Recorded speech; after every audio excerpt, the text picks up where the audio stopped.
Hello, hello, hello. Welcome back. It has been, this is actually the first recording after our summer break. So, shout out to everybody who's been so patient on our Patreon, on our weekly episodes. Well, this has been nice. Just being able to relax my brain. Last summer, I did not take off an episode.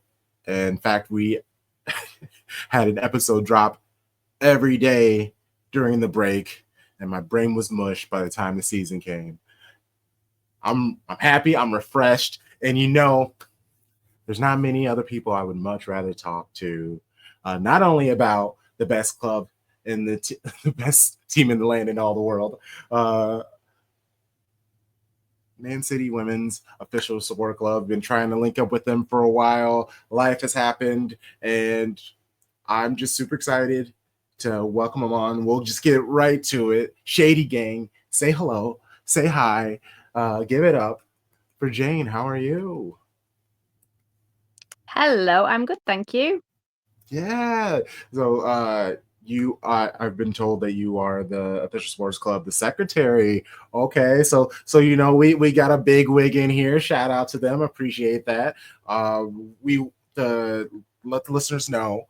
We'll get to know Jayne a little bit. I threw in a little silly. If this is the first time you guys are watching, I love the what's something overrated and underrated about football. Then after that, we'll talk a little bit about the supporters club, get to know about it a little bit, and naturally, we're going to end talking some city women. Okay, so let's get into it, shall we? First and foremost, whenever we have someone on for the first time, I love asking them this, and it's how did you fall in love with the sport of football, and more importantly, how did you become a Manchester City fan? I have been a Manchester City fan my whole life. So I was born in Rusholme, about a 2-minute walk from Main Road, so City's old stadium back in the day. So yeah, I was born 2-minute walk from there. My whole family were all City fans. So it was kind of, I went to school. My school was actually on the car park of Main Road, so my school was there. So everything about my early life and football was all sort of City related. Love it. So do you have any United fan supporters in the family? Is there like a red sheep in your family? No, not in the family, not in the family. I know some. I've got some friends, we'll call them, who are, but family wise, no. It wasn't ever really a choice to be made. To be honest, you were just born and then you were a City fan. That was it. Yeah, I love it. I love it. It's interesting whenever you hear somebody who is like a City fan and they have a United. I know a bunch of people who are United fans, and then like their like younger siblings became City fans naturally, and that warms my heart. The younger generation, the world will be just fine. That's what I learned from them. Oh, okay, man. I Being so close to Main Road, that and just being so close to just all the energy. Uh, what I loved most about my trip was finally being able to participate in that, like the pre-match energy, the post-match energy. Uh, that's something that obviously I don't get to experience, and I didn't really talk to many people. I honestly was just like the goofy person, just kind of standing and just being like, I just had like this giant smile on my face, just listening to everyone, talking positively, talking negatively, like just the actual banters, and it was an experience. So just to be so close in that, it's exciting. Okay, well, let's move on to what do you think is something that is overrated about soccer and football, and it could even be when people call it soccer. It can be anything serious, very unserious. It could just be something that you don't like and you just call it overrated. That is the brilliance of this. So I ask you, Jayne, what do you feel is something that is overrated about football? Oh, it's difficult. It's difficult to find. Do you know what? I love football so much. Football. takes up my whole life, my whole weekend. Overrated, I'd say, when TV channels think they can move the games at a really short notice to really horrible times when you're playing at the other end of the country and you've got to travel 4 or 5 hours down to a game already, and then they decide to play it at dinner time on a Sunday. So you're like, oh, come on, guys. Yeah, that's become it's become a prevalent topic more and more every year. But this year for the Premier League, it's 90% of the games are up for change. Like they haven't confirmed any. I think they confirmed the first 3 weeks of the Premier League this year, and I obviously, as an American over here, even that annoys me because when there's anticipation for something and it changes, even when I try to book guests and try to plan my own life. But I can imagine, like you said, all right, we got our bus booked, we're gonna travel, everybody meet up at this time, and then all of a sudden 3 days before they're like, haha, just kidding, it's in 2 days, 2 extra days, and you're just having to force to make that maneuver. And then naturally Manchester City with their season ticket rules, it all seems, and I'm jumping all over the place, but I know they're doing these rules similarly because of me, the Americans, and I hate that because like what I loved so much about the game was me not necessarily being the outsider, but being able to like watch and learn and appreciate the culture, and having to learn and adjust to the game. And now the game is adjusting more and more for us. And I don't enjoy that. And then I also don't like being a scapegoat or a blame. And so like, I just wish they would focus more on the fans that are going to the games, that make me watching the game exciting, that brings the noise, the energy, the chants. Those are the most important part of the game, obviously, other than the players on the pitch.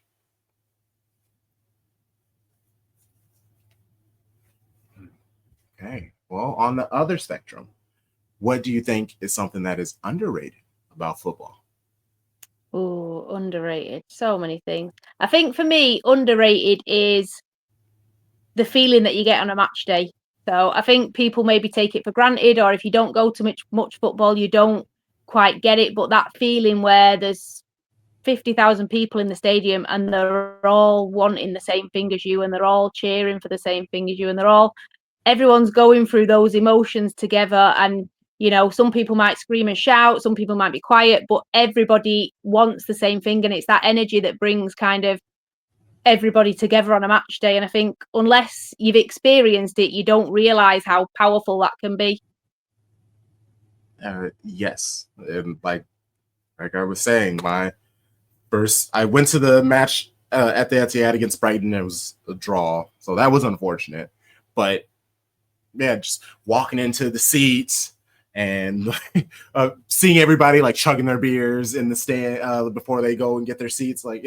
There were all these things that I hear about, and I got to like check off that experience, like walking down to my seat. And like the Etihad, it's a big stadium. Obviously, there are bigger stadiums, but yeah, just being able to sit there and be like, I'm one of 50 plus thousand people in one mind. We're celebrating together. We're booing together. We're upset together.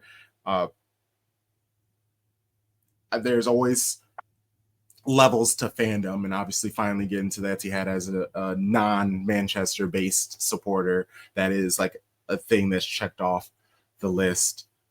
Experienced multiple preseason games when they've come here to the US, but my biggest gripe is the US fan base. They don't have that like fever, that intensity. Like I'll be walking down the street like when I was in New York, and I'd see other people in City fans, and I'd be like, "Come on, City!" And they'd just be like, "Yeah." And there are a couple people I would get mad at. I'm like, "No, yell it! You match my energy. What are we doing?" So when I was in Manchester and I'm walking and I'm seeing people and they're like, just yeah, or the second they hear my accent, they want to know all these things, and the energy, the oneness of what football brings. It truly, I actually was getting chills just talking about it, and I am eternally thankful for being able to experience that. And now I can be like, yeah, I know what you're talking about. It is great. It is wonderful. And then even being like frustrated together too. That's really nice because being here at home, the game ends, and sure, I have social media, but it's so much easier when you can turn to someone and be like, that was shit, right? And then you can talk it out, that immediate football therapy, instead of having to, get out the response and wait for someone to type back, and context can get lost, etc., etc. Yeah. Oh man, just dreaming of my trip back.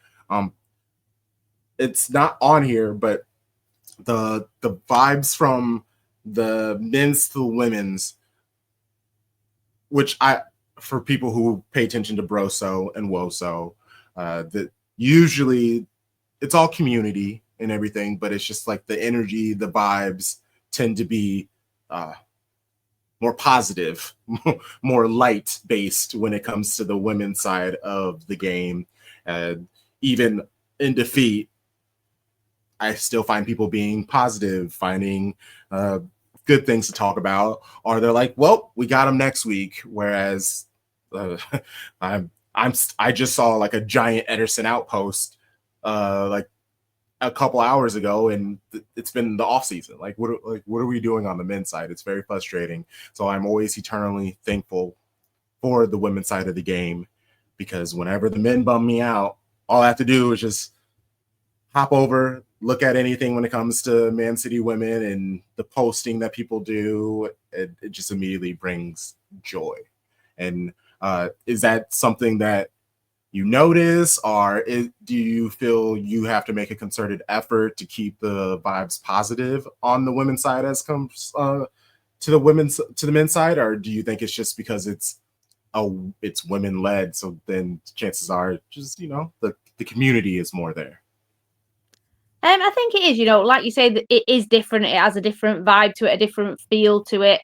And I think it's something that is important that stays in women's football. I think it makes it a really inclusive environment for fans and for players. And I think that's something that even as the game grows, you don't want to lose. You don't want, women's football doesn't have to follow a blueprint of what men's football is.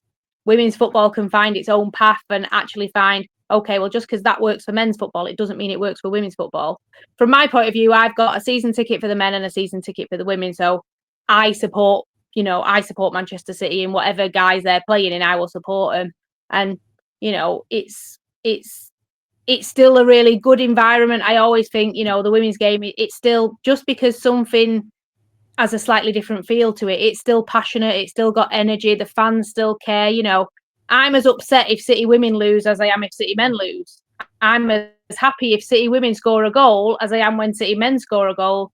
It's not a watered down version. It's just something different, and it's taking that in and knowing, okay, well, this is different. Okay, I know that a men's match day and a women's match day will feel slightly different, but it doesn't mean I enjoy one or the other any more or any less. It's just kind of knowing what that match day is, and knowing how that feels, and knowing what energy you bring in, and knowing what kind of, yes, there might be songs that we sing at the men's game where they'll be swearing, whereas if we sing them in the women's game, we'll clean them up and we won't use the swear words, and we'll find an alternative, because we know that there are more families and there are more children, and we want those people to still feel comfortable and still feel like they belong in the game.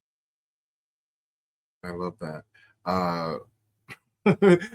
What I will say is, actually, no, because I was there for the first leg Champions League win against Chelsea, and that's something that you definitely, like. I grew up playing rugby, and we had a men's and a women's team, and the physicality in the women's game is definitely there, and so I've always been aware of that, but you don't truly see it on as much on TV as I did in person. Like I know Chelsea play a pretty physical game, but that game, I was like, there's some cheating assholes. Like, what is going on right now? I was like losing my shit. Like some of the fouls that they were doing, and it's like, ref, you're just gonna allow this? Like, what?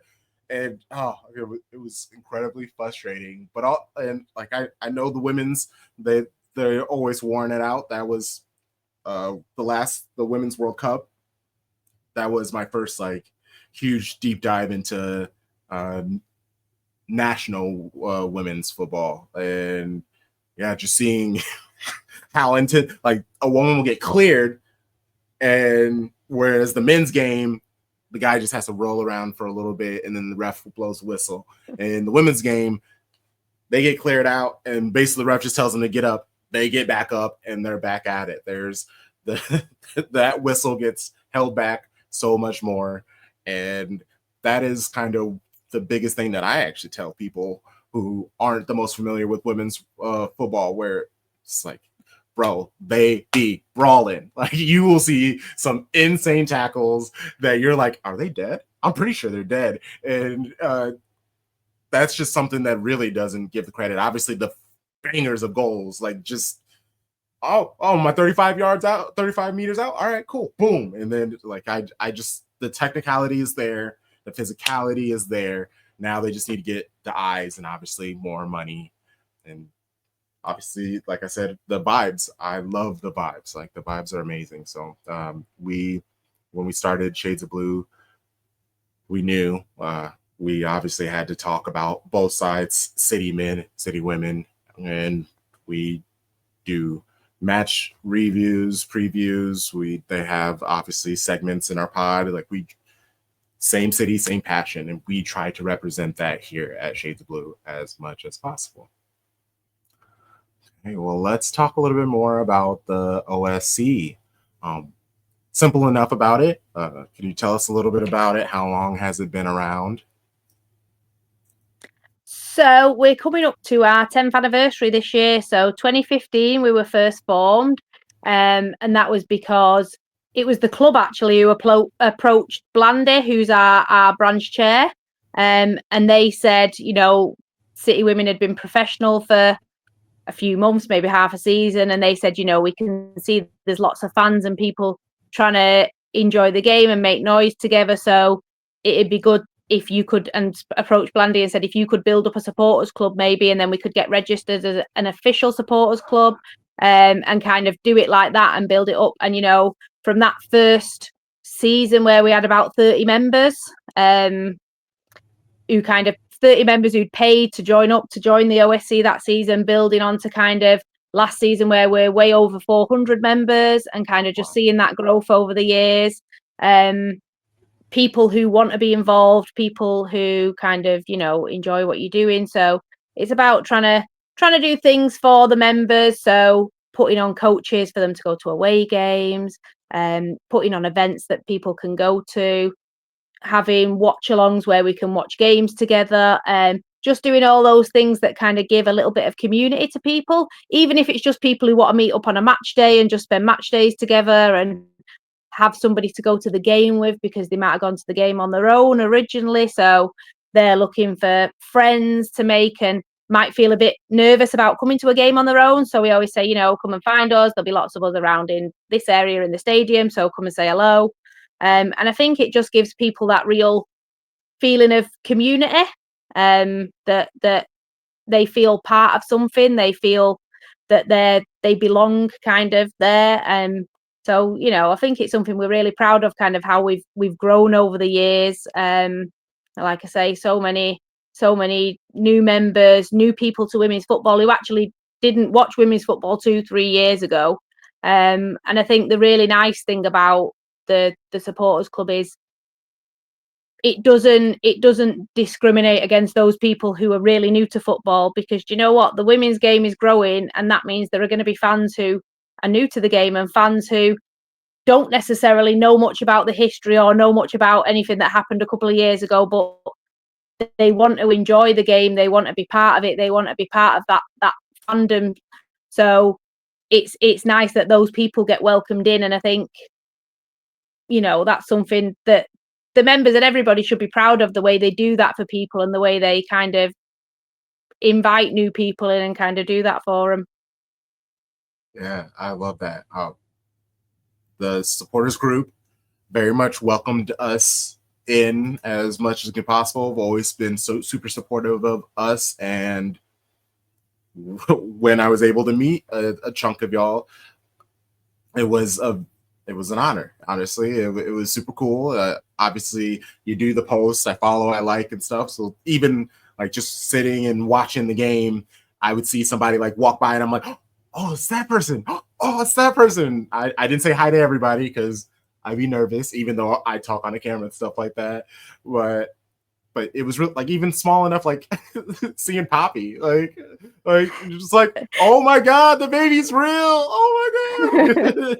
Legit felt like I saw a celebrity. It was just like, oh my god, there she is. She's so cute. Oh man. So like it's very right on when you talk about the community and how welcoming it is, and they're just happy that you're there to help support the club. And obviously when watching the games, hearing the drums, hearing the chanting, and I'm at home, I'm on the couch, I'm joining in, I'm bringing the energy with them. And like even away, like that, the away games, I'm always listening for it, or the people will pop up on TV and I'm like, hey, I know that person. Like it's again another level of my fandom for me to feel closer to a club that I'm thousands of miles away. But I always talk about how I'm never home, but always rapping. But that's just because, like, truly, Manchester, the club has my heart, like 1,000%. And it's because of people like the supporters group. Okay, what's the process or the cost of joining the supporters club? We've tried to keep it so it's nice and cheap. So there's a link on City's website. You can actually join up to any of the official supporters clubs, and ours appears on there as the MCWFC branch. So people can click that link and then we send them out the information. We've always tried to keep the costs as low as possible because, you know, we want people to be able to join. So we charge £8 for an adult, £4 for over 60s, and £2 for juniors. They're kind of the standard prices that we have. So we try and keep it as accessible for people as possible. But yeah, so we've got members who are all around the world, and I think some of that is that they just want to feel like they're part of something. Because, you know, if you're on the other side of the world, it might be difficult sometimes to feel like you really can get involved. Even though you might think, love City so much, but what can I do to get involved or to feel a bit more involved? So we've got people who join up and live on the other side of the world and might never come to Manchester. They might never make it over here, but you know, we do what we can. You know, we'll send them the little membership cards out and a little free gift that they get from us. Just something that helps them feel part of it. Love that. What is your favorite thing about being in the OSC? I think for me, it's the friends that I've made that I never would have been around these people from so many different backgrounds, and people who I never would have spent any time with. And actually they turn out to be real good friends that you know that will be friends for years and years to come. Whatever happens, you know that they'll be there. So I think that's something that I probably didn't realize would be as important, because I thought, oh yeah, you'll see these people at the football and you'll enjoy football with them, but actually there's people there that you think, you know, and you see other people who you think they became friends or might have become a couple because they both joined the supporters club, and that's how they met each other, and that's how they built up those friendships and those relationships and things. And you think that's nice, and it's something that yeah, probably came as a bit more of a surprise, because I thought it might be, in the beginning I thought it would be more based around match days and what you do on a match day, but actually it becomes something bigger than that. I love that. Oh, okay. Well, is there anything else about the supporters club that I missed, or you want to big up or point out?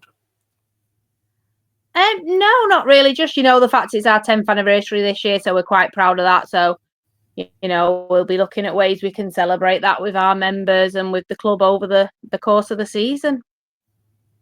Okay, I love that. And I would be messing up if I didn't ask about the Euros going on right now. England narrowly getting through, beating Italy today. Germany and Spain play, and that's who you'll find out we'll be facing in the final. Serena does nothing but lifts hardware for the country, it appears. I guess post-match, how are you feeling about the team, and how are you feeling about the chances come the final? I mean, anyone's got a chance by the time if you're in the final, you've got a chance to win because anything can happen on a one-off match day. I think in reality, we'll have to play a bit better than we have done in the past couple of games. I think Serena seems to have a really good knack of knowing what substitutes to bring on and when to make the substitutions and kind of how to make those match-changing decisions. Last night, I was like, she's left it too late tonight. She's left it too late. We're not going to score. And then suddenly, there's the goal and then there's the chance. But yeah, I think it's, we had a watch along ourselves last night. So Poppy was there. The famous little Poppy was there. We were celebrating her birthday as well while we were doing that. So she got to be the star of the show for that one. But yeah, so it was nice to get together and watch the game. So there's a chance in the final. I think we'll be the underdogs regardless of who's in the final. I think Germany or Spain would be the favourites. But that's not necessarily a bad thing. Sometimes that can be helpful, going in and there's not necessarily the same pressure as there is on the favourites. But, they've done amazingly well to get there, to get to this point, because I think there was a lot of people worried that we didn't quite have the depth of the squad for this Euros that we had previously. I think there was a lot of people concerned with that. So I think, massive achievement to get to the final, and anything can happen. That's fair. A lot of players returning from injury, obviously Greenwood and Hem and Stanway. Lauren James has picked up a knock. The team did seem pretty leggy. This is now back-to-back games heading into extra time. Does that worry you any? Because especially in a final, you want to stay with the hot players, but if they're if they've been ran ragged, then you think to sub. Like, Serena is truly going to earn her money with the starting 11 prediction for the final. Yeah, I think, it's you'll start with the team, the best team the team that you think is the best. I think all the players will be able to lift themselves and won't worry about being tired or anything like that for the final. I think, they'll all want to play. They'll all want to be able to secure their place in that team. So I think any one of them that do will absolutely run the hearts out, and make it so that hopefully we can get the win and get the trophy. Okay. So you're saying hopefully you're still keeping it open. You're not saying, "Oh, we're bringing it home." That's not. I'm just a little bit worried. I'm a little bit worried. I'll be more confident if it's Germany rather than Spain. I think Spain, looking at the way Spain have played through this tournament, they've been the best team. They've been the most all-round team. I think Germany are difficult to beat. Germany, you can't underestimate them. They always come good in tournaments. So I think it could be either one or the other. If it's Germany, I'll probably be a bit more confident. But we'll see. We'll see what Sunday brings. That's fair. All right. Well, let's talk about the league a little bit. The WSL, it's expanding next season, adding 2 more clubs. When it was announced, what were your thoughts on it? I guess even now, have your thoughts changed? Is it obviously expansion is a good thing? But what are your thoughts? I guess I shouldn't say obviously it's a good thing, because you could be like, no, this is shit. I like 12. It's a great number. I think it's the right move. I think it's the right move to move to 14. I would like to see it get bigger in the future, but I don't think we're in a place yet where that would be competitive if we did. I think it's still got to remain competitive. It's still the teams who are coming into the league need to be able to compete, because you don't want a situation where somebody's getting beat 6-7-0 every week, because that doesn't help anyone. It doesn't help the teams who are beating them even, as opposed to the ones who are getting beat. So I think it's needing to be competitive. I think if you look at, someone like London City Lionesses have made some great signings, which does fill me with a lot of hope that they're going to be someone who can compete in the league, who can take part in it. You look at other upcoming teams, so someone like Newcastle, who are still bringing in some amazing signings, look like they want to do things right and really put the investment in that's needed into the women's team to get them into the WSL. So I would hope in the next couple of years that they're up there as well. I think having 14 teams in it will make it. The problem is, because there's only 12 teams at the moment, every result is so mega important. You drop 2 points and it can be disastrous for your whole season. So I think having those other points to play for and those extra games in there will be a big plus point. And also, when you look at, we want to have a bigger squad this season, because we know that having a smaller squad last season really cost us. And it gives more games that you can rotate players in, more opportunity for those players to play. So, even when it comes to, things like if somebody gets sent off and gets a 3-match ban in a 12 league season where you've got 12 teams in the league, you're missing a really big chunk of those games. So actually, if you expand that out a little bit, okay, you're missing a smaller percentage now. We'll try not to get a straight red and get sent off, but you're missing a smaller percentage of those games. So even those things, I think, like I say, in years to come, I would like to look at maybe getting to 16 teams, seeing where we stand with that. But I think 14 is right for now, and just consolidate on that, get those teams so that we've got a solid base where teams can be competitive with each other. Yeah, I love the idea of the second bottom playing the second top in the WSL team to figure out who gets promoted, who gets relegated, because it's going to be great for WSL too. Obviously, if the team wins, because then that makes people feel a little more secure about the league and their chances about moving up. But it also brings the interest, the intrigue, knowing that, hey, I actually kind of need to pay attention to what's going on in the WSL too, because that could be one of the teams that I'd be facing more. I watched the promotion game last season, and admittedly, I haven't watched much of the second league, but this upcoming season, I'm going to be locked in. I'm going to have fun. Thankfully, we do have a WSL2 podcast that is part of our network. Shout out to the 12. So like, if I miss anything, I always listen to them and they kind of get me caught up. I guess, is there like a WSL2 team or maybe a lower league team that you do not necessarily root for, because obviously Man City's your club, but is there one that you pay attention to and you like quietly whisper and cheer for them? Not so much, to be honest.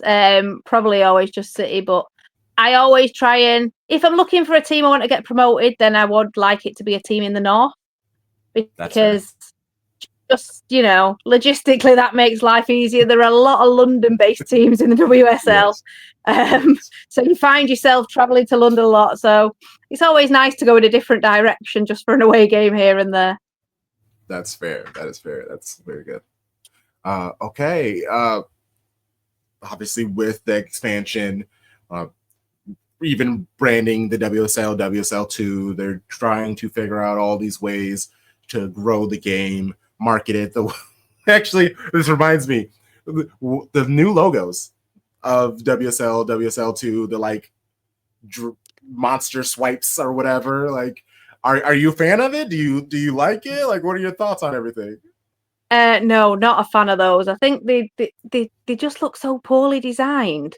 They look like, I've done them on a 1990s computer that when I've been sat in school. It's really amateurish looking, but we'll sure we'll get used to them over time. Yes, they'll cram the branding in our face where we'll get over it eventually. Maybe we'll see. But back into the trying to grow the league as a match going supporter. Do you have any ideas of how the league can grow or maybe entice the random fan into checking out a game or watching a game on television? I think a lot of it comes down to exposure. I think, a lot of it comes down to getting people to be able to see the games. And, I might have complained earlier on about TV channels moving the games to random times, but I do also understand that to get people into the stadiums, they might start off having to watch them on TV. So there is going to need to be that opportunity for them to see games on television. But yeah, so it's kind of a really difficult mixture to get, because for the TV companies, they think, oh, look, we've got City men playing Arsenal today and City women play Arsenal this weekend. So let's play them on the same day. And then the same audience might watch the games. Actually, for us going to the games, that's really awkward because I can't be in two places at once. Mm-hmm. So, it's getting that balance right. So when those games clash, I have a decision to make over, okay, well, I'm going to go to this game this week. I'm going to watch the men or I'm going to watch the women. So it's tapping into those kind of fans who, yeah, they might be watching on TV for the first time. So I understand that the process of those fans need to see the game to be able to think, I want to go and attend a game. I'd like to go and watch a match. They're going to want to watch it somewhere first, but it's just getting that balance right. That is one of my biggest frustrations is like the City women will be playing at noon and then the men play at 3 or whatever the times is. But basically they're always like 2-3 hours apart. And that frustrates me because, I know that forces people to make a choice. And like the games won't be in the same city. So it's not like you can just cross the street and go over to the Etihad. They're usually in opposite cities and you're not going to be able to get back in time. And even us, like we do watch alongs for every game, the men's and the women's. And it's like when they play those games back to back, it's like, okay, I guess we're just going to be sitting in front of a camera for the next 6 hours talking about football. And obviously we would be watching them either way, but it's not fair, especially to the women's, because we're going to be honest, if people have to pick one or the other, usually they're going to pick the men's game to go to. And it doesn't make sense. Like, again, focusing on us, on the TV to get people to watch the game, sure, but what makes the game truly grow are the match going people. It's the people buying the tickets. And you're there, so you're gonna buy merch. You're gonna find ways to connect yourself to the club more, and they just need to figure something out with that, because it pisses me off so much seeing the games on the same day, because I'm now so like deep in it, like I don't think about myself at all, because it's like I know the game's gonna be on the weekend. I'll figure it out. I got the TV, but yeah, I always think about you all first, and it's because I've been able to make so many friends who are match going people, and getting to just hear about the plight from y'all, and also I'm an empathetic guy, okay. Way too early prediction. I'll get you out of here with this. We've had some disappointment the last few seasons. So close to winning the league a couple of times these last few seasons. Last year, I'm just trying to move on from that season. Like, I don't even want to talk about it. It all happened. It's gone. We're here now. But give me your top 4 clubs. Like, the season is like, basically, let's jump to the future. The season has ended. Who are the top 4 clubs? Oh, it's a tricky one. I think we need to use not being in Europe this season to our advantage. Have that freshness for our players. Use that. Make it so we are challenging for the title. I think anybody who can finish above Chelsea will win the league. Yes. So I think those head-to-head games with Chelsea become really important. You know, we were the only domestic team to actually beat Chelsea last season. So it shows we can do it. And I think for us, we've got, at the moment as it stands, you know, we've got a really, really strong starting 11. And some of the players we've brought in now that we're building around that, I'm really, really impressed with. I've been really impressed with some of our summer signings. So that gives me a lot of hope that actually you're not just relying on those 11 players who are starting, because you've got fresh legs coming off the bench. You've got substitutions that you can make that can change and win games. And I think that's where we struggled a bit last year with all the injuries that we had.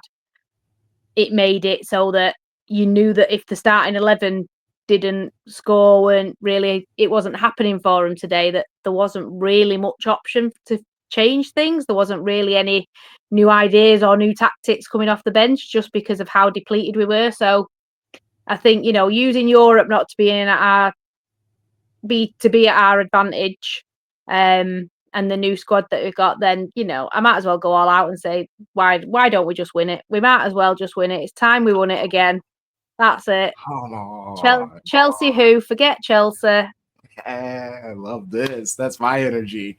And yeah, I don't see why we can't win the league. We've been close before.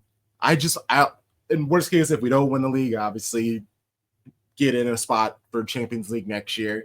But I want to lift some trophy, any trophy. I do not care. Just need to see the players lifting the trophy. I just need to see some joy. And yeah, cool. Okay. I mean, I won't bring up the fact that you didn't necessarily. You said there's no reason for us to not win the league. You're a pro. Who knew? Like you could be podcasting. The way that you gave me an answer and didn't answer at the same time, brilliant. Before we get you out of here, first I want to say thank you. Appreciate you. Tell everybody in the supporter club I said hi, hello. I appreciate them. But please plug the club. How can people find the club on social media? How can they find you if you want to plug yourself? Like, this is the time. Let us know. So our handles on all the social media is MCWFC _OSC. So you'll find us on Twitter, Twitter, it's not called that anymore, is it? X, Instagram. So yeah, that's kind of where you'll find us. I'm Blueberry 1894, so that's where you'll find me on Instagram, X as well. But yeah, you know, follow us, have a chat. You can, if you want any more information about joining the supporters club, our email is very similar. So that's MCWFC _OSC at hotmail.com. No, sorry, it's not hotmail.com. It's outlook.com. Excuse me. We've got a new email address, outlook.com. But yeah, you know, always happy to chat with City fans. Love it. Okay, Shady Gang, that was a fun conversation. We will be back soon with another amazing episode. Do all the typical things that you're supposed to do, like the video, leave comments, subscribe, yada, yada, yada. But until next time, you know the vibes. Shady Gang, Shady Gang, Shady Gang.